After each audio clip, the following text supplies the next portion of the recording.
Hello everyone, అందరు ఎలా ఉన్నారండి? నేనైతే సూపర్ ఉన్నానండి. మీరు కూడా సూపర్ డూపర్ గా ఉండాలని మనస్ఫూర్తిగా కోరుకుంటున్నాను.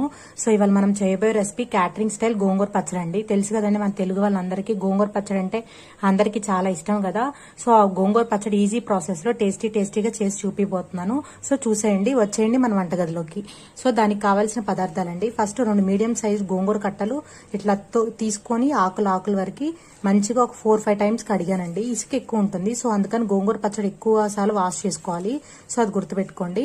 సో నెక్స్ట్ 2 టమాటాలండి, అండ్ కరివేపాకు, కొత్తిమీర, ఒక మీడియం సైజ్ ఉల్లిపాయ కట్ చేసి పెట్టుకున్నాను, అండ్ ఒక 6 పచ్చిమిర్చి అండి ఇట్లా మధ్యలో కట్ చేసి పెట్టుకున్నాను, అండ్ ఎండుమిర్చి ఒక 8 ఎండుమిర్చి అండి ఇట్లా మధ్యలోకి కట్ చేసి పెట్టుకున్నాను, అండ్ జీలకర్ర 1 స్పూన్ అండి, ధనియాలు 2 స్పూన్లు, నువ్వులు 1 స్పూన్ కల్లుప్పు అండి, అండ్ కొంచెం పసుపు, అండ్ చిన్న ముక్క అల్లం ముక్క, అండ్ కొంచెం మెంతులు, అండ్ వెల్లుల్లి కూడా చూసారు కదండి, ఒక